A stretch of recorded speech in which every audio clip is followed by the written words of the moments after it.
नमस्कार, मैं दिनेश कांजी न्यूज़ डंका के स्टूडियो में आप सबका स्वागत करता हूं। आज हमारे स्टूडियो में फिर एक बार है भाजपा नेता नाजिया इलाही खान। नाजिया जी, फिर एक बार स्वागत है आपका। नमः पार्वती पतये हर हर महादेव। हर हर महादेव।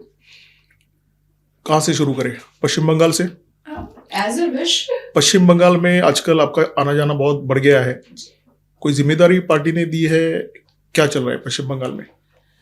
देखिए, पश्चिम बंगाल के प्रत्येक नागरिक, प्रत्येक वोटर को और हर एक जनता को अब ये तय करना पड़ेगा कि पश्चिम बंगाल में उनको गजवाए हिंद चाहिए या भगवाए हिंद चाहिए। ये तय कर लेना पड़ेगा, क्योंकि जिस हिसाब से पश्चिम बंगाल में कठमुल्लों की फौज बढ़ रही है, जिस हिसाब से पश्चिम बंगाल में बांग्लादेशियों का हाईली पॉपुलेशन हो रहा है, जिस हिसाब से पश्चिम बंगाल में मस्जिदों के रेनोवेशन पर करोड़ों रुपए खर्च हो रहे हैं, जिस हिसाब से पश्चिम बंगाल में कब्रिस्तान मजार पर अरबों रुपए खर्च हो रहे हैं, मदरसे पर अरबों खरबों रुपए खर्च हो रहे हैं, वो कहीं ना कहीं उस राज्य के डेवलपमेंट को रोक रहा है। अब आप सोचिए, मदरसे से पढ़ के कोई इसरो में काम तो नहीं कर पाएगा। मदरसे से पढ़ के कोई बहुत बड़ा पत्रकार तो नहीं बन सकता है। मदरसे में पढ़ करके कोई जज और वकील तो नहीं बन सकता है। तो यूजलेस है मदरसे में पढ़ाना और पढ़ना। और माइनॉरिटी की फंडिंग जा रही है। क्यों जा रही है भाई? क्यों दिया जा रहा है? मैंने तो एक रिप्रेजेंटेशन हमारे देश के माइनॉरिटी मिनिस्टर किरण रिजिजू जी को भी भेजा है। मैंने उनसे भी पूछा है कि ये जो मदरसे को की फंडिंग हो रही है हमारे राज्य के सरकार से या हमारे केंद्र के सरकार से, इसका निष्कर्ष क्या है? इसका फ्रूटफुल रिपरकेशन क्या है? लेकिन केंद्र सरकार की भूमिका है, एक हाथ में कुरान, एक हाथ में कंप्यूटर। अब देखिए ना, एक हाथ में कुरान देने से तो अल्फला यूनिवर्सिटी में बम फोड़ दिया है ना। अब कंप्यूटर क्या ही सिखाया जाएगा? उसामा बिन लादेन तो साइंटिस्ट था, उसने आईफल टावर फोड़ दिया। अफजल गुरु जो था वो तो चार्टर्ड अकाउंटेंट था, वो तो चला गया हमारे देश के लोकतंत्र के मंदिर को तोड़ने फोड़ने के लिए। यासिन मलिक वेल एजुकेटेड था, बुरहान वानी वेल एजुकेटेड था, लेकिन मदरसा उसके ऊपर हावी था। तो मुझे ऐसा लगता है कि जिसका कोई फायदा नहीं है, जो जुबान हमारी नहीं है, अरबी जुबान हमारी नहीं है, इस राष्ट्र में कहीं पर कोई काम नहीं है। मैं तो आपको पहले भी बता चुकी हूँ कि मेरा 8-9 लैंग्वेजेस में बहुत अच्छा कमांड है, लेकिन अरबी मुझे कहाँ पर बोलने को मिलता है? कौन ऐसे मंच पे मुझे बुलाता है जो बोलता है नाजिया जी आज अरबी में भाषण दे दीजिएगा? यहाँ तक कि मैं मुस्लिम कंट्रीज में जब अपनी सभा करने के लिए जाती हूँ, तो वहां पर भी इधर मुझे इंग्लिश में बात करनी होती है या मुझे हिंदी में बात करनी होती है।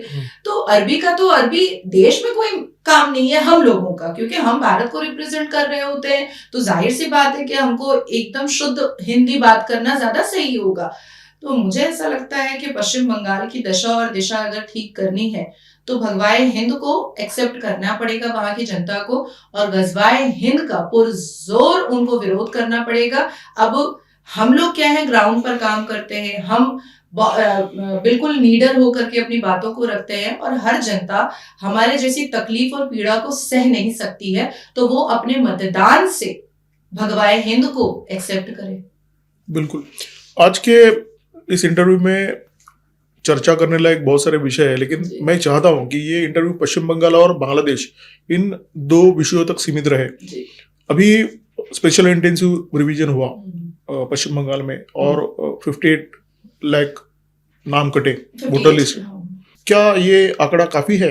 यानी जिस पैमाने पर पश्चिम बंगाल में घुसपैठिए आए हैं, तो ये जो 58 लाख नाम कटे हैं वोटर लिस्ट से, आपको क्या लगता है ये आंकड़ा सही होगा कि भविष्य में फिर एक बार एसआईआर लेने की जरूरत पड़ेगी इलेक्शन कमीशन को? Dinesh ji, work is under process right now by the election commission of Bharat, और एसआईआर हमारे संविधान के आर्टिकल 324 और 327 में अगर हम जाते हैं तो उसमें बहुत ही क्रिस्टल क्लियर लिखा हुआ है कि इलेक्शन कमीशन ऑफ भारत को ये अथॉरिटी है कि वो एसआईआर कर सकता है। जो लोग चीख रहे हैं, चिल्ला रहे हैं, वो उनको बात दीजिए। उनके पास कोई तथ्य और सत्य नहीं है बिल्कुल सर्वोच्च न्यायपालिका में आकर के एसआईआर को रोकने की। मुझे जहां तक लगता है, जो आपका सवाल था उसका महत्वपूर्ण जवाब ये है कि पश्चिम बंगाल में 58 लाख जो वोटर जो कटे हैं, नाम कटे, वो काफी नहीं है, और वो ये आंकड़ा बहुत कम है, बहुत कम है। मैं चंद डिस्ट्रिक्ट के नाम आपको बता रही हूँ, और SIR अगर वहां पर बहुत ही सही से हो जाए स्कूटनी, तो 1 करोड़ से ऊपर तो वहीं मिल जाएंगे, उन्हीं डिस्ट्रिक्ट्स में मिल जाएंगे। बांग्लादेशी घुसपैठिया, रोहिंग्या, म्यांमार, पाकिस्तान के लोग मिलेंगे वहां पर, पाकिस्तान के लोग, जैसे उल्बेरिया है, उसके बाद फिर पोर्ट एरिया है, उसके बाद पिकनिक गार्डन है, उसके बाद नॉर्थ 24 परगना है, साउथ 24 परगना है, उसके बाद फिर पूरा बशीरहाट, हाड़वा, बनगांव आ जाता है डिस्ट्रिक्ट, तो ये सब मालदा आ जाता है, बेलडांगा आ जाता है, उसके बाद मुर्शिदाबाद तो पूरा का पूरा मोर देन 70% बांग्लादेशी घुसपैठिया है। आप जब पश्चिम बंगाल में जाती है तो इन एरिया में कभी आपका जाना हुआ? बिल्कुल, मैं तो जाती हूँ। क्या देखा आपने? अभी लास्ट जब मैं पश्चिम बंगाल पहुंची थी तो मैं एयरपोर्ट से उतरते ही मैं सीधा चली गई थी ग्राउंड पे। तो मैं हाड़वा के पास बांग्लादेश बॉर्डर लगता है, तो वहां पर लोग रात में, हाड़वा है कि हावड़ा है? एक हावड़ा है और एक हाड़वा है। अच्छा, जो बशीरहाट कॉन्स्टिट्यूएंसी में आता है। तो मैं वहां चली गई थी और वो बांग्लादेश बॉर्डर लगता है। यहाँ तक कि वहां पर बॉर्डर सिक्योरिटी का कैंप भी है और पूरा ये सब भी है, कैंट का एरिया है। तो वहां पर जब मैंने देखा, और तो बहुत सारे बांग्लादेशी जो है वो रात की सर्दी में बैठे हुए भूखड़ करके, मैंने उन लोगों से पूछा कि भाई यहाँ पर क्यों बैठे हो? तो कह रहा नहीं, हम तो बांग्लादेश जाएगा, हमारा तो गाँव वहाँ है, আমরা এখানে কেন থাকবো, আমাদের তো যেতেই হবে, मतलब हम लोग यहाँ क्यों रुकेंगे, हम लोग को तो जाना ही पड़ेगा। तो मैंने पूछा कि अब तुमको ख्याल आया? तो हाँ, वो SIR हो रहा है ना, तो हम लोग तो चला जा रहा है, नहीं तो हम लोग को डिटेंशन हाउस में डाल देगा। तो मैंने कहा कि वोट दिया था? तो कह रहा है 2024 में वोट दिए थे, पंचायत इलेक्शन में वोट दिए थे, विधानसभा इलेक्शन में वोट दिए थे। तो इस तरीके से मैंने जाकर के ग्राउंड पर बात किया। पोर्ट एरिया में मैं बहुत गई हूँ, पोर्ट एरिया में मैं ना जाऊं इसके लिए फरहाद हकीम जो मंत्री भी हैं TMC से और फिर मेयर भी हैं कोलकाता म्युनिसिपल कॉर्पोरेशन के, उन्होंने मेरे ऊपर बहुत सारे FIRs भी झूठे करवा दिए थे, हेट स्पीचेस के, जिसमें डर के मारे वो यहाँ ना आए। लेकिन मुझे डर किस बात का है? If I am not wrong, nobody can scare me. I am not a bloody cat. I am not a scary cat. तो मैं तो अभी भी जा रही हूँ, सारे मुसलमान एरिया में मैं जाती हूँ, सारे मुसलमान एरिया में अपनी स्पीच भी रख करके आती हूँ। आप जिस तरह से बोल रहे हैं ना, जो नंबर आप बोल रहे हैं 1 करोड़ वगैरह, तो जो भारत छोड़ के जा रहे हैं उनकी संख्या तो हजारों में है, यानी ऑफिशियल जो आंकड़ा है वो 2-2.5 हजार, यानी करोड़ पश्चिम बंगाल में बैठे हैं, 2-2.5 हजार निकल गए, तो क्या फर्क पड़ेगा? कोई फर्क नहीं पड़ेगा, कोई फर्क नहीं पड़ेगा। तो बाकियों को निकालने की तरकीब क्या है वो पूछ रहा हूँ। SIR कंटिन्यू रखना पड़ेगा। नहीं, SIR से तो वोटर लिस्ट से कट गए, समझो वोटर लिस्ट में अभी भी फेक वोटर, अभी भी जो लोग मर चुके हैं, जैसे मैं अपना प्रैक्टिकल एक्सपीरियंस एक बता देती हूँ। 2024 में मोस्टली तो मैं दिल्ली में रहती हूँ और यात्राओं पर रहती हूँ, लेकिन वोट जब देना होता है तो मुझे बंगाल जाना ही पड़ता है क्योंकि मतदान है मेरा। तो जब मैं वहां पहुंची और जोड़ासांको थाना के गली में ही मेरा जो मतदान का बूथ है वो वहीं पर पड़ता है, कोलकाता जो ग्रीश पार्क एरिया है, जोड़ासांको एरिया। तो मैं वहां पहुंची वोटर ID कार्ड लेकर के, तो सारे बूथ वाले जो है वो TMC के लोग पूल एजेंट बैठे हुए थे। तो मैंने ऐसे देखा, मैंने कहा कि मेरी दादी अम्मी का वोट कौन दिया? नसीमा खातून उनका नाम। मैंने कहा मेरी दादी अम्मी का वोट कौन दिया? उनको तो मरे हुए जमाना हो चुका है, तो उनका वोट कौन दे रहा है? तो TMC की तरफ से 3 मुस्लिम लड़के थे, भाजपा का कोई बंदा ही नहीं बूथ एजेंट बना था, और लेफ्ट फ्रंट की तरफ से एक बंदा बैठा हुआ था, वो भी मुस्लिम ही था। तो कहा कि अरे ठीक है आप वोट दीजिए ना, आप जाइए ना। मैंने कहा मेरी खुद की दादी अम्मी का वोट पड़ा हुआ है, उनके मरे हुए जमाना हो चुका है, पूरा ये एरिया जानता है, तो तुम लोग किससे वोट डलवा रहे हो? तो मैंने ये प्रैक्टिकल एक्सपीरियंस आपको इसलिए बताया कि अभी भी SIR जो है वो ऊपरी तरीके से हुआ है, डीप में जाकर के, डेप्थ में जाकर के अगर होगा, जो 58 लाख या 52 लाख जो वोटर जो कटे हैं वो वही 1 करोड़ में चेंज हो जाएगा अगर ढंग से हो जाएगा। हाँ, यही मुद्दा मैं उपस्थित हाँ। करना चाहता हूँ कि क्या वो ढंग से होने की नहीं कोई भी नहीं संभावना ढंग है? से नहीं हो रहा है, क्योंकि देखिए होता क्या है कि इलेक्शन कमीशन ऑफ भारत ने जैसे अपने ऑफिसर्स भेजे, लेकिन हर डिस्ट्रिक्ट में उन्होंने राज्य सरकार से उनके 2 लोग मांगे हैं। अब वो जो 2 लोग हैं वो मंडल सरदार और सरकार को जो बांग्लादेशी है उनको बचाने के लिए पूरा कंधे पे चढ़ा हुआ है। अब बीएलओस मर रहे थे, तो प्रियंका वाड्रा से लेकर के राहुल गांधी चच्चा से लेकर के ममता बनर्जी से लेकर के नमाजवादी पार्टी से लेकर के सबने क्या कहा कि एसआईआर जो है वो जहन्नुम का रास्ता बना दिया गया है, बीएलओस मर रहे हैं। अरे ऐसे नहीं मर रहे हैं। अब जैसे बिहार में इलेक्शन हो रहा इलेक्शन से पहले एसआईआर हुआ, तो एसआईआर के वक्त में जो लालू प्रसाद की पार्टी के जो कार्यकर्ता थे उन्होंने जीना हराम कर दिया था बीएलओस का। उसी तरीके से सेम चीजें रिपीट हो रही हैं बंगाल में। अब बंगाल में तृणमूल कांग्रेस के लोग जो है, कार्यकर्ता जो है, वो बीएलओस का जीना हराम करके रखे हुए हैं, और गुंडे, बदमाश और रेपिस्ट और मर्डरर टाइप के लोगों को इलेक्शन कमीशन ऑफ भारत के उस 2 ऑफिसर के साथ डिस्ट्रिक्ट में डाल दिया गया है, 2 लोगों को जो टीएमसी के कार्यकर्ता है। तो वो सफोकेट हो रहा है बीएलओ। अब बीएलओ सोच रहा है कि हम इनके हिसाब से चलते हैं तो इलेक्शन कमीशन ऑफ भारत मेरे को नहीं छोड़ेगा, वो तो सीधा घसीट कर ले जाएगा कोर्ट तक। और अगर हम इलेक्शन कमीशन ऑफ भारत के हिसाब से चल रहे हैं तो टीएमसी वाले तो लटका देंगे मुझे पेड़ में, तो बेचारे वो खुद सुसाइड कर ले रहे हैं सफोकेट होकर के। हाँ, ये चीज है कि एसआईआर के प्रोसेस कंप्लीट होने के बाद इमीडिएट एनआरसी इंप्लीमेंट कर देना चाहिए, जिससे क्या होगा कि जितने भी देश में घुसपैठियां हैं उनका हिजाब खुलेगा और उनको डिटेंशन हाउस भेजा जाएगा। भाजपा की जो थिंक टैंक है वो क्या सोचती है? अभी बिहार में 68 लाख नाम कटे, पश्चिम बंगाल में 58 का आंकड़ा है, यूपी में तो 3 करोड़ रडार पर है।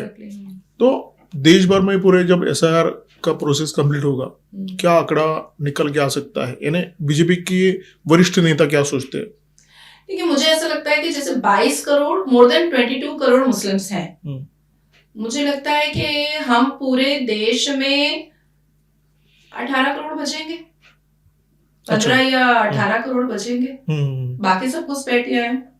अच्छा, बाकी सबके सब घुसपैठियां हैं। और मुझे 2-4 नाम बताइए जो हिंदू घुसपैठिया आया है। 2-4 नाम किसी के पास अगर है, पश्चिम बंगाल में किसी के पास है, बिहार में किसी के पास है, तो जरा बताएं मुझे। घुसपैठिया और जितने भी वोट जो कट रहे हैं एसआईआर के प्रोसेस के माध्यम से, सबके सब मुसलमान, सबके सब मुसलमान। Can you imagine? ये जो कश्ती से और ये जो तारों के नीचे से ये जो घुसपैठिया आते हैं, आप कितना डायबोलिक माइंड जो है वो टीएमसी का मेयर फरहाद हकीम लगा रहा है, क्योंकि कॉर्पोरेशन में तो वही बैठा रहता है और वोटर आईडी कार्ड तो वहीं से निकलता है। तो जो लोग मर जाते हैं उन्हीं के नाम से, उन्हीं के एड्रेस पर सिर्फ एज चेंज करके उन्हीं के नाम से वोटर आईडी कार्ड बना करके बांग्लादेशी घुसपैठिया को दे दिया जा रहा है। And they all are Muslims, all are Muslims. Bihar में जितने वोट कटे हैं और बिहार में और अभी पश्चिम बंगाल में जो लोग बांग्लादेश बॉर्डर पर बैठे हुए हैं जाने के लिए, अपने आप को डिटेंशन हाउस से बचाने के लिए, वो कौन है? सारे के सारे मुसलमान हैं, हिंदू तो है नहीं। अपने पाकिस्तानियों का भी जिक्र किया, तो कितने पाकिस्तानी पश्चिम बंगाल में होने की संभावना है? मोर देन 5 लाख पाकिस्तानी है पश्चिम बंगाल में। वो कहाँ से आते हैं? उनका रूट क्या है? उनका रूट है पश्चिम बंगाल में तृणमूल कांग्रेस की पार्टी में कुछ मुसलमान, 1-2 कैबिनेट मंत्री हैं जो ढाका के ही हैं, बांग्लादेश के ही हैं, तो उनका रूट वो बन जाता है। और 1 या 2, एक है शायद, हाँ एक ही है, if I am not wrong, वो पाकिस्तान के हैं। अच्छा। और वो कैबिनेट मंत्री हैं तृणमूल कांग्रेस की सरकार में। क्या नाम है? नहीं, नाम तो मैं नहीं अभी बता सकती, बिकॉज आई कांट। आपका रिसर्च पूरा नहीं हुआ अभी तक? नहीं, रिसर्च कंप्लीट है। इवन सुप्रीम कोर्ट में उसकी पिटीशन जा चुकी है। अच्छा। कोर्ट में मामला है, इसके लिए आप बात नहीं कर सकते। मीडिया ट्रायल नहीं करना चाहिए, और फिर वो सतर्क हो जाएंगे, वो अपने डॉक्यूमेंट चेंज करवाएंगे, सरकार उनकी है, वो सब कुछ कर लेंगे। पर मैं इतना आपको बता सकती हूँ कि कस्बा कॉन्स्टिट्यूएंसी के वो विधायक है, फॉरेस्ट मिनिस्टर है, और वेलेस्ली जो दिलीप कुमार यूसुफ खान की प्रॉपर्टी बंगाल में है, उसके वो दावेदार भी हैं। और and everyone knows about that कि यूसुफ खान, दिलीप कुमार जो है वो पेशावर के थे। बिल्कुल। और मरते वक्त भी दिलीप कुमार जी ने, यूसुफ खान जी ने कुछ प्रॉपर्टीज और कुछ धन दौलत पाकिस्तान को डोनेट और वक्फ को डोनेट करने की कोशिश भी की है। हालांकि वो एक मिस्ट्री बन करके रह गया है, लेकिन उस पर भी हम लोग अपना रिसर्च जरूर करेंगे, सामने जरूर लाएंगे। तो जो मंत्री तृणमूल कांग्रेस का है और जो कस्बा कॉन्स्टिट्यूएंसी का जो विधायक और मंत्री है, वो यूसुफ खान का रिश्तेदार है और वो पाकिस्तान से आया है और पाकिस्तान का है। तो मुझे ऐसा लगता है कि अगर बाप भारत में आया था लेकिन दादा तो नहीं आया था। बिल्कुल बिल्कुल। और उसने पाकिस्तान के लिए दरवाजा तो खोला है और उसके माध्यम से पाकिस्तानीज आ रहे हैं। अब अभी मैं 2000 सीमा गुलाम हैदर जब आई थी, उसके बाद फिर एक जावेरिया बोल करके लड़की आई थी जो पश्चिम बंगाल आई थी, और पश्चिम बंगाल के वाघा बॉर्डर से पश्चिम बंगाल वो आई और आराम से उसका भाई सब आता है पाकिस्तान से आकर के मस्ती में रहता है। अब देखिए फरहाद हकीम, उसने 2021 के विधानसभा इलेक्शन में पाकिस्तान से द डॉन की न्यूज एंकर को बुलवा लिया था कैंपेन के लिए। अब आप सोचिए कि विधानसभा इलेक्शन, एक राज्य का विधानसभा इलेक्शन तो वर्ल्ड लेवल का कुछ नहीं होता है। केंद्र सरकार कैसे अलाउ करती है? अब कौन है केंद्र सरकार में इनके लोग, कौन ऑफिसर बैठा है जो वीजा पास करके दे देता है? बहुत लंबा प्रोसेस है, लेकिन करना तो पड़ेगा। ये सरकार आपकी है और सिस्टम अभी भी उनकी चल रही है। अब ये तो बहुत ही नॉर्मल सी बात है। बहुत सी ऐसी चीजें हैं जिसमें अभी भी वो छाती कूट करके, छाती पीट करके अपनी बात को मनवाने की कोशिश करते हैं। अब देखिए बेचारे मुसलमान हमेशा परेशान रहते हैं कि जब से मोदी आया है हम लोग बहुत परेशान हैं, और मुसलमानों का अल्लाह भी कमजोर हो जाता है जब मोदी की सरकार आती है। जैसे ही कांग्रेस की सरकार आती है अल्लाह भी बहुत ताकतवर हो जाता है। तो मैंने ये चीज भी नोटिस किया है कि अल्लाह की ताकत तभी दिखाई देती है, अल्लाह का करिश्मा तभी दिखाई देता है जब सत्ता कांग्रेस की होती है। मोदी की सत्ता में अल्लाह की ताकत भी बड़ी कमजोर हो जाती है। ये बाबरी का क्या प्रकरण है पश्चिम बंगाल में? अभी जोर शोर से शुरू है। अभी तो स्टेट बैंक ऑफ इंडिया और होम मिनिस्ट्री मंत्रालय से नोटिस चला गया है हुमायूं कबीर को, क्योंकि डोनेशन के लिए जो बक्सा उन्होंने रखा था उस 12 बक्से में 12 बॉक्सेस में, डोनेशन के 12 बॉक्सेस में पाकिस्तान के नोट, करेंसी, बाहर विदेश के करेंसी पाए गए हैं। अब जाहिर सी बात है कि कोई पाकिस्तान से या कोई ईरान से या कोई कतर से आकर के तो बॉक्स में डाल के नहीं गया है। इट्स क्वाइट नेचुरल और इट्स अ कॉमन सेंस के भारत में बहुत सारे लोग रह रहे हैं और खास करके पश्चिम बंगाल में बहुत सारे लोग रह रहे हैं जिनका डायरेक्ट कनेक्शन, डेली कनेक्शन जो है वो पाकिस्तान से, ईरान से और कतर से है। दूसरी चीज है कि मस्जिद तो सिर्फ एक बहाना है, कठमुल्ले मुसलमानों को उछलवाना है। मस्जिद सिर्फ एक बहाना है, वो पैसा 2026 के विधानसभा इलेक्शन में लगाना है। मस्जिद सिर्फ एक बहाना है, बाबरी मानसिकता को दोबारा जगाना है। मस्जिद सिर्फ एक बहाना है। तो वो जो बंदा है हुमायूं कबीर, वो बता रहा है कि ममता का विरोध है, वो सही है क्या? नहीं, नॉट एट ऑल।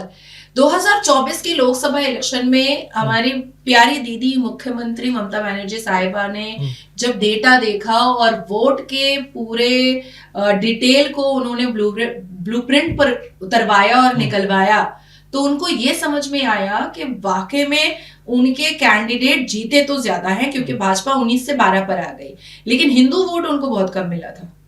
उनको मुसलमान वोट तो मतलब ऐसे मिला था जैसे बारिश हो गई थी। अच्छा। तो हिंदू वोट कम मिला था। तो ममता बनर्जी ने, मैंने तो 2024 के लोकसभा इलेक्शन के बंगाल के परिणाम के बाद ही बोल दिया था कि अब ममता बनर्जी बी टीम बनाएगी अपना, ये मैंने तभी बोल दिया था। तो वही बी टीम जो है वो हुमायूं कबीर है। मुसलमान वोटों को बाबर के नाम पर अट्रैक्ट वो करेगा और हिंदू वोटों को वो गलत मंत्रों का उच्चारण करके, पूजा पाठ करके ममता बनर्जी अट्रैक्ट करेंगी। अब मान लेते हैं कि अगर भाजपा की सीटें टीएमसी से थोड़ी ऊपर आ जाती हैं और भाजपा की सरकार बनने का एक कोई वो हो जाता है, सिनेरियो बन जाता है, तो फिर वो हुमायूं कबीर की सीटें और टीएमसी की सीटें आपस में कोलैबोरेट करेंगी और सत्ता बनाएंगी। और वैसे भी पश्चिम बंगाल के मुसलमान जो है वो चिल्ला ही रहे हैं कि इस बार मुख्यमंत्री कौन बनेगा ये मुसलमान तय करेगा, ये ममता तय नहीं करेगी। तो मुसलमानों को अपने पॉकेट वोट में रखने के लिए वो डेप्यूटी सीएम हुमायूं कबीर को बनाएगी और खुद मुख्यमंत्री का शपथ लेगी। तो बहुत क्रिस्टल क्लियर है। अच्छा, अभी फिलहाल बांग्लादेश में बहुत बड़ी हिंसा हो रही है हिंदुओं के खिलाफ, यानी जो शेख हसीना का सत्तांतरण जब हुआ तब जो दौर था वो वापस अभी शुरू हो गया है, या फिर ऐसा कह सकते हैं वो दौर कभी थमा ही नहीं, पिछले 16 महीने से यही चालू है। अभी वो दीपू चंद्र दास करके एक हिंदू है, हाँ। लेबर, तो उसका लिंचिंग हुआ। तो बांग्लादेश में ये जो परिस्थिति है, क्योंकि आप भाजपा के हैं, ये सवाल मैं आपसे पूछना चाहता हूँ कि सरकार का क्या स्टैंड है इस विषय में?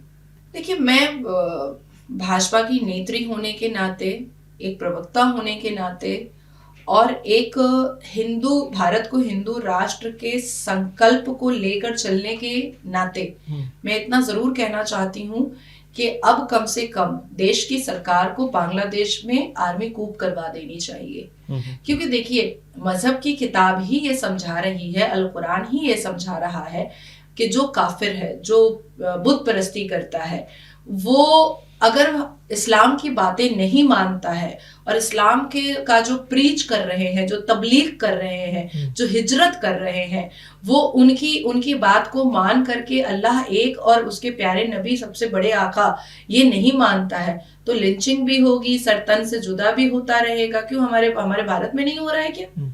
आज बांग्लादेश को देख करके अगर भारत देश के हिंदू ये सोच रहे हैं कि वो तो बांग्लादेश में हो रहा है, क्यों हमारे यहाँ मोपला में नहीं हुआ, मालाबार में नहीं हुआ, कश्मीर में नहीं हुआ, पश्चिम बंगाल में नहीं हुआ, बेंगलुरु में नहीं हुआ, कर्नाटका में नहीं हुआ, अभी लाल किला दिल्ली में नहीं हुआ तो हर जगह तो वो सिनेरियो हम देख रहे हैं। अब जब ये बात पता चल चुकी है कि भाई इनके मजहब की किताब ने ही सारे के सारे बुत परस्तों को या तो कन्वर्ट करना है और या तो फिर खत्म करना है और जमीन के जर्रे जर्रे को इस्लामिक बनाना है, तो जब ये बात समझ में आ चुकी है तो मुझे ऐसा लगता है कि इंदिरा गांधी जी के नेतृत्व में और इंदिरा गांधी जी के इशारे पर जो मुजीबुर रहमान को बांग्लादेश दिया गया और इस्लामिक देश बनाया गया, तो अब तो समझ में आ चुका कि उसी इस्लामिक देश में ला इलाहा पढ़ने वाली शेख हसीना की ब्राचड्डी भी उड़ाई जाती है और ला इलाहा इल्लल्लाह मोहम्मद रसूलुल्लाह पढ़ने वाली शेख हसीना को फांसी की सजा भी मिलती है। सो इट्स बेटर कि अब मोदी जी की सरकार को निर्णय लेना चाहिए कि बांग्लादेश में अपनी आर्मी कूप करवा देनी चाहिए। उसके पहले आपको सबका साथ सबका विकास छोड़ना पड़ेगा फिर। क्यों? यानी अगर कुछ लोग ऐसे हैं जो कट्टरपंथी है, उनका भी आप विकास करते रहो। नहीं, मुझे ऐसा लगता है कि बॉयकॉट करना चाहिए। देखिए, पहले समझना पड़ेगा कि मुसलमान माइनॉरिटी नहीं है, बिल्कुल नहीं है। कैसे नहीं है?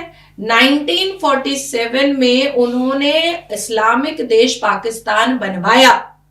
ये जो आज टीवी चैनलों पर हम लोग देख रहे हैं ना, दाढ़ी टोपी वाले, इनके बाप दादा ने मुस्लिम लीग के साथ जुड़ करके पाकिस्तान इस्लामिक देश बनवाया, तो तुम गए क्यों नहीं?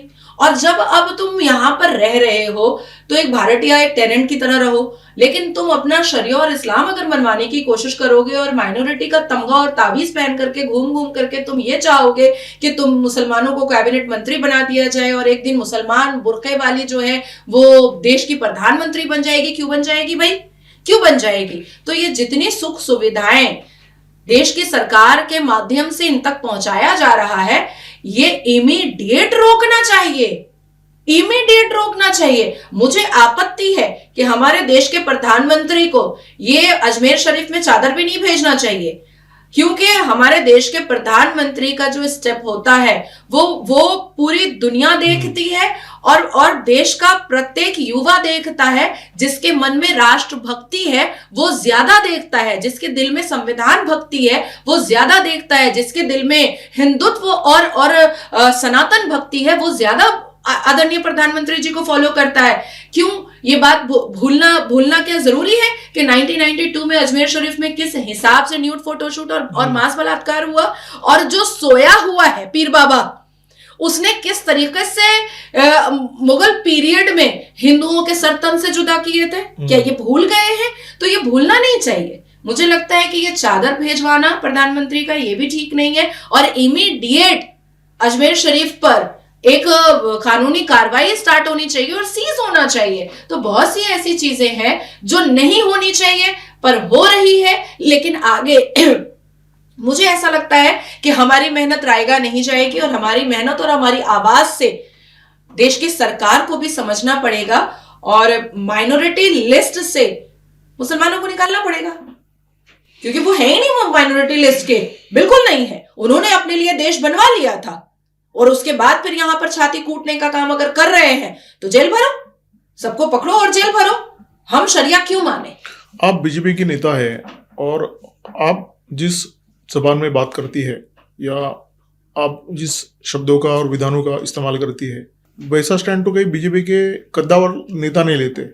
तो प्रॉब्लम तो पार्टी के साथ है, प्रॉब्लम सरकार के साथ है। जैसे आपने बताया अल फलाह का, आपने जो उदाहरण दिया, अल फलाह को पैसा देने वाला सेंट्रल गवर्नमेंट है, मोदी गवर्नमेंट है। तो ये जो चीजें हो रही है उसको, क्योंकि हम तो देख रहे हैं नाजिया इला एक ही है, आपकी जैसे फायरी स्पीच देने वाली या तथ्यों को रखने वाली दूसरी कोई नेता नहीं है बीजेपी में। यानी महिला नेता तो दूर दूर की बात छोड़ दो, आप जो मेल है, पुरुष नेता है, उनमें से भी ऐसी बात करने का डेयरिंग कोई करता नहीं है।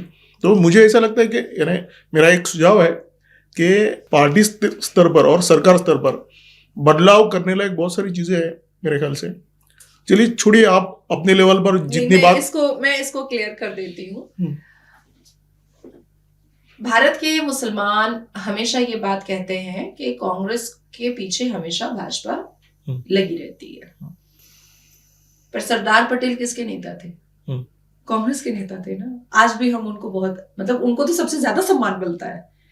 हम वो हैं जो ना किसी सत्ता के लालच में है, जो ना किसी पोस्ट और पोजीशन के लालच में है। हम जो आइडियोलॉजी हमारी है वो वीर सावरकर वाली है, वीर भगत सिंह जी वाली है और सरदार पटेल वाली जी है। क्या बात है, बहुत बढ़िया। सरदार शायद बाकी लोग भी आपके जैसा सोचना शुरू करें तो देश का भी भला हो जाए। मैं आपके व्यूअर्स को बताना चाहती हूँ कि सरदार पटेल जी की पहली हत्या की साजिश किसने की थी? मुसलमानों ने की थी।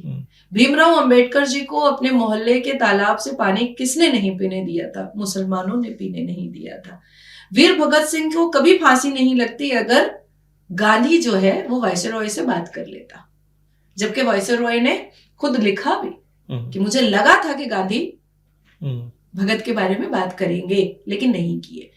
तो हमारी वही कंडीशन हो चुकी है। अच्छा, मरने वाली है नाजिया, कोई बात नहीं है। अच्छा, मतलब सरदार पटेल जी ने से गाड़ी तक ले ली गई थी, कांग्रेस वालों ने गाड़ी तक ले ली थी। राजघाट में गांधी परिवार के इतने अरबों खरबों रुपए की जमीन पर सबके शव जलाए जाते हैं गांधी परिवार के, लेकिन ना अंबेडकर जी के लिए राजघाट का दरवाजा खुला, ना सरदार पटेल जी के लिए राजघाट का दरवाजा खुला। तो हम वो हो चुके हैं, मतलब राष्ट्रभक्ति में हम इतने लीन हो चुके हैं। आपने कफन मान लिया है। हाँ, हम इतने लीन हो चुके हैं राष्ट्रभक्ति में कि हमें कोई फर्क ही नहीं पड़ रहा है कि हमें जिस पॉलिटिकल पार्टी से हम आते हैं वो हमें सम्मान दे भी रहा है कि नहीं दे रहा है, वो हमें समझ भी रहा है कि नहीं समझ रहा है। हमें कोई फर्क ही नहीं पड़ रहा है। हम बस इतना ही सोच रहे हैं कि धर्म बचेगा, हिंदुत्व बचेगा तो देश बचा लेंगे। बिल्कुल। आपको अपने धुरंधर देखे? और नहीं, मतलब मेरा इरादा था कि मैं आज रात को देखूंगी, लेकिन फिर बहुत ऑक्यूपाइड हूँ। लेकिन थोड़े थोड़े क्लिपिंग्स मैंने देखे हैं। माय गॉड, क्या मूवी है। मैं ये सवाल इसके लिए पूछना चाहता हूँ कि धुरंधर में जो काउंटरफिट करेंसी का पूरा जो एपिसोड है उसका कनेक्शन बांग्लादेश से और पश्चिम बंगाल से डायरेक्ट है, लेकिन क्योंकि आपने देखी नहीं तो मैं इस विषय पर नहीं बोलूंगा। लेकिन आपने रिएक्शन तो देखी होगी। रिएक्शन मैंने देखा है। और धुरंधर मूवी की वजह, देखिए मैं धुरंधर मूवी में तारीफ ना ही रणवीर सिंह की करने वाली हूँ और ना ही अक्षय खन्ना की और ना ही किसी और कैरेक्टर की। आज वो धुरंधर में उनको पैसे मिले, किसी को 50 करोड़, किसी को 2 करोड़, किसी को 5 करोड़, उन्होंने एक्टिंग कर ली है। कल उनको कहीं और पैसे मिलेंगे, वो देश विरोध में भी एक्टिंग कर लेंगे। जिसने कहानी लिखी और जिस पर कहानी लिखी गई है, मैं उसको सम्मान देती हूँ। मैं उस माँ की कोख को सम्मान देती हूँ जिसका पुत्र काली माँ की पूजा करता था और वो जाकर के पाकिस्तान में देश की रक्षा और सुरक्षा के लिए उसने अपने धर्म के विरोध जाकर के वहां पर नॉनवेज भी खाया और आंखों से आंसू भी निकला, लेकिन मन में काली माँ के मंत्रों का उच्चारण वो करता था। तो मैं इसलिए ये मूवी देखना चाहती हूँ।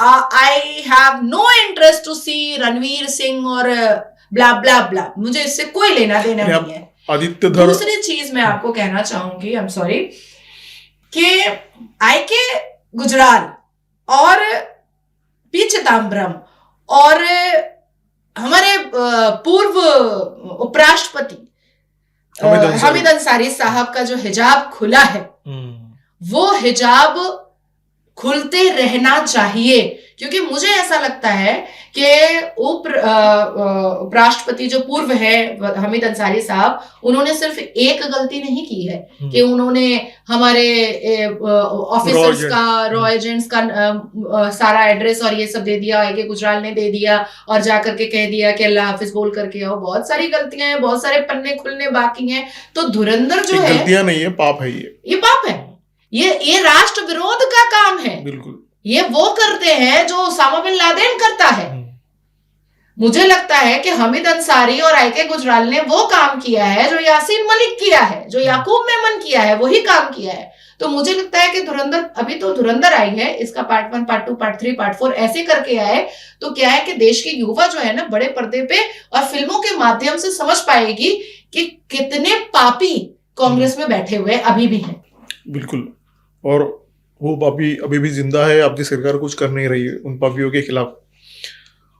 अच्छा, फिर ऐसा नहीं है, बहुत कार्रवाई चल रही है। चलिए ठीक है, मोदी जी अभी भी है तो भविष्य में भी बहुत सारी बातें होंगी, ऐसी अपेक्षा करेंगे। बहुत सारी चीजें हुई है, बात मानता हूं मैं, लेकिन बहुत सारे ब्लंडर जो पहले हो चुके थे उनकी साफ सफाई करना अभी भी बाकी है। लेकिन मुझे लगता है ना कि 53-54 साल एक देश को एक सरकार ने बैठ करके खोखला किया और देश विरोधी मानसिकता के साथ उन्होंने, आप स्कूल की पढ़ाई बोलिए, कॉलेज की पढ़ाई बोलिए, या Akbar road, Babar road, Tughlaq road, Taimur road, ये सब बनवाना बोलिए, हमारी नसों में हिंदुत्व को बाहर निकालने के लिए, राष्ट्रभक्ति को बाहर निकालने के लिए 54 साल काम चला है। तो उसको ठीक करने के लिए मुझे लगता है कि इतना जल्दी जजमेंटल स्टेटमेंट भाजपा सरकार पर नहीं देना चाहिए। जिस हिसाब से काम हो रहा है, जिस हिसाब से इतिहास के पन्ने खुल रहे हैं, जिस हिसाब से कार्रवाई चल रही है, आने वाले वक्त में मुझे ऐसा लगता है कि बाबर और अल्लाह खुद जमीन पर अगर आ जाए तो भी कांग्रेस को तो नहीं बचा सकता है। चलिए ठीक है, आपके आत्मविश्वास का मैं की तारीफ करता हूँ, बहुत अच्छी बात है। फिर एक बार पश्चिम बंगाल का रुख करते हैं। पश्चिम बंगाल में मार्च में, अप्रैल में चुनाव होने वाले हैं। आप आती जाती रहती है पश्चिम बंगाल में, क्या लगता है आपको, भाजपा सरकार बनाएगी इस बार? मुझे अभी भी डाइसी लग रहा है। I am so sorry to say, because मैं हमेशा ट्रांसपेरेंट बोलती हूँ। पश्चिम बंगाल में भाजपा, जो पश्चिम बंगाल का जो भाजपा है वो कुछ उल्टी ही दिशा में चलता है। ग्रुपिज्म इतना ज्यादा है, हर कोई एक बड़ा नेता ये दर्शाने की कोशिश में लगा है कि वो बड़ा है, मैं मुख्यमंत्री बनूंगा, इस प्रकार से। मैं इतना हार्श स्टेटमेंट तो नहीं दे सकती, क्योंकि दे भी नहीं सकती और देना भी नहीं चाहती, लेकिन मुझे ऐसा लगता है कि 4-5 ग्रुप बना हुआ है। क्योंकि मेरा भाजपा का जो सफर है वो तो पश्चिम बंगाल से ही स्टार्ट हुआ है। तो मैंने एक चीज अज्यूम क्यों बोलूंगी, मैंने एक चीज प्रैक्टिकली समझा है, अंडरस्टूड किया है कि भाई ये मेरा ग्रुप है और मैं अपनी बात मनवाऊंगा, ये मेरा ग्रुप है, मैं अपनी बात मनवाऊंगा। द सेकेंड थिंग इज कि साल भर पश्चिम बंगाल में भाजपा इज सो एक्टिव और कार्यकर्ता तो माइंड ब्लोइंग है। आज अगर पश्चिम बंगाल में भाजपा बचा हुआ है तो कार्यकर्ता की वजह से बचा हुआ है, किसी नेता की वजह से नहीं बचा हुआ है। सब अपनी अपनी रोटी सेकने में लगे हुए हैं। तो जब कैंडिडेट का सिलेक्शन होता है और जब बहुत सारे खुफिया लोग भाजपा के लिए कैंडिडेट का सिलेक्शन करते हैं, तो वो जो लिस्ट बनती है, उस लिस्ट को कटवाने के लिए जब 4 नेता जाते हैं दिल्ली और कान भर करके आते हैं, तो उसके बाद परिणाम क्या आता है कि 19 लोकसभा सांसद से 12 लोकसभा सांसद, ये परिणाम आ जाता है। जितने भी तृणमूल कांग्रेस के बहुत धाकड़ नेता हैं, उनके ऑपोजिट में आप किसी ऐसे कैंडिडेट को टिकट दे रहे हो जो ढंग से दो बात नहीं बोल सकती, जिसको जियो पॉलिटिक्स के बारे में नहीं पता, जिसको राज्य की पॉलिटिक्स के बारे में नहीं पता, जिसको देश की पॉलिटिक्स के बारे में नहीं पता, जिसको संविधान के 4 आर्टिकल्स के बारे में नहीं पता, जिसको ये नहीं पता कि वो जीतने के बाद पश्चिम बंगाल में कौन से डेवलपमेंट को आगे बढ़ाएगी। तो आप ऐसे लोगों को टिकट दिलवा रहे हो जस्ट बिकॉज कि आप बड़े नेता बनना चाहते हो और आपको एंड यू नीड पपेट। अगर शेर नेता, तृणमूल कांग्रेस के शेर नेता के सामने आप शेर नेता खड़ा करो तब ना पता चले, तो फाइट होगी, बरोबर, तब तो फाइट होगी। अब महुआ मोइत्रो के ऑपोजिट में अगर मैं खड़ी होती हूं, वैसे मेरा कोई इंटरेस्ट नहीं है विधानसभा में, I am just lease interest, मुझे कोई लेना देना नहीं है, मैं सिर्फ एक एग्जाम्पल दे रही हूं कि महुआ मोइत्रो के सामने अगर नाजिया इलाही खान खड़ी होती है तो महुआ मोइत्रो को चुप होना पड़ेगा। अगर उसकी डिग्री विदेश की है तो मेरी किसी गांव की नहीं है, मैं भी विदेश में रह कर के पल के बढ़ के पढ़ के आई हूं। तो आप 2029 में लड़िए, 2029 ठीक है आपके। मैंने पहले भी आपसे कहा था दिनेश जी कि मैं बहुत ज्यादा इंटरेस्टेड हूं यूनाइटेड नेशन के लिए, और मैंने वर्ल्ड प्लेटफॉर्म पर ये बात कही है, I really don't want to be a leader और नेता। मुझे अपनी जुबान बंद नहीं करनी है, मुझे राष्ट्र के लिए और सनातन के लिए बोलते रहना है। मैं यूनाइटेड नेशन जाना चाहती हूँ और मैं 57 मुस्लिम मुल्क को असली कुरान पढ़वाना चाहती हूँ सामने से। चलो, आपकी इच्छा परमेश्वर पूरी करे। आखिरी सवाल जो चर्चा में है वो मैं आपसे पूछना चाहूंगा। विषय ना बांग्लादेश से जुड़ा है ना पश्चिम बंगाल से, लेकिन फिर भी पूछने की इच्छा इसके लिए है क्योंकि वो वीडियो बहुत वायरल हुआ था जी। नीतीश कुमार और एक महिला का, जिनका हिजाब नीतीश कुमार ने खींचा और उनका चेहरा लोगों के सामने लाया। उस पर आपकी सिर्फ मैं टिप्पणी चाहूंगा। नहीं, बहुत अच्छा किया है, बहुत अच्छा किया है। क्यों टेंट पहनना है, क्यों अपना फेस छुपाना है? अरे फेस तो मुझे ऐसा लगता है कि जो सोशल वर्कर होती हैं, जो प्रोस्टिट्यूट्स होती हैं, वो भी नहीं छुपाती हैं।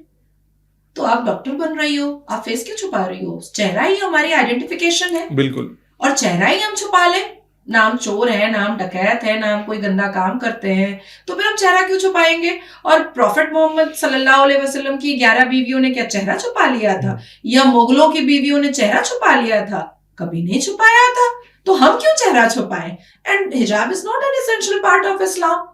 जब पैगंबर मोहम्मद की बीवियां हिजाब नहीं पहनी और उसका जिक्र नहीं हुआ, यहाँ तक कि बीबी मरियम के तो वर्जाइना का जिक्र कुरान में किया गया है कि उनके वर्जाइना में फरिश्ते ने फूंक डाल दिया तो बच्चा रह गया और वो प्रेग्नेंट हो गई और उन्होंने करिश्मे से बच्चा पैदा कर दिया। तो कुरान वर्जाइना का जिक्र कर रहा है और प्रॉफिट मोहम्मद के स्पर्म का जिक्र कर रहा है, और आप चेहरा छुपाने में ही लटकी हुई है। तो मुझे लगता है कि नीतीश बाबू ने बहुत अच्छा काम किया है। एकदम मुसलमान बेटियों को उन्होंने बताया कि ये सब चेहरा मेरा क्यों छुपाना, दकियानुसी बातें हैं। बिल्कुल। अब देखिए ना, कल जावेद अख्तर ने भी बोला कि क्यों छुपाना है चेहरा, क्यों छुपाओगे तुम चेहरा? और क्या मतलब है चेहरा छुपा? तुमको किसी को मार के भागना है क्या? तुमको बम फोड़ के भागना है क्या? कुछ अगर तुमको क्राइम करना है तो भाई छुपा लो। मुंह छुपाने वाली हरकत अगर आपने की नहीं तो चेहरा छुपाने की क्या जरूरत है? क्या जरूरत है? अब आप देखिए, मुझे देश और विदेश सब जानता है और पहचान जाता है। मैं अगर रिक्शे में भी बैठ जाती हूँ, मैं बॉम्बे आऊं, लाख गाड़ी रहे, एक बार तो मैं ऑटो राइड करती हूँ। लाख गाड़ी रहे, गाड़ी को पार्किंग में खड़ा करके मैं ऑटो राइड करती हूँ, रिक्शा राइड करती हूँ। मैं कल रिक्शे में बैठी हूँ और गाड़ी खड़ी हुई थी लोखंडवाला में, हाई पॉइंट के सामने। रिक्शा वाला कहा, दीदी आप, मैं एक रील बनाऊंगा आपके साथ। मैंने कहा हाँ बना लो। मैं क्यों आइडेंटिफिकेशन छुपाऊं अपनी? बिल्कुल। मेरी शक्ल, मेरी आवाज ही मेरी पहचान है, और मैं अपनी पहचान क्यों छुपाऊं? I am not criminal and I don't want to be a criminal. आपके साथ कई विषयों पर बात हो सकती है, ये इंटरव्यू और 1 घंटा खींच सकता है, लेकिन क्योंकि आपका समय आपके पास कम है तो यहाँ पर मैं पूर्ण विराम दूंगा। आपके साथ बात करने में हमेशा मजा आता है, इस बार भी आया, तो बहुत बहुत धन्यवाद न्यूज डंका के स्टूडियो में आने के लिए। ओम भगवते वासुदेवाय नमः। वंदे मातरम। भारत माता की जय। नमस्ते।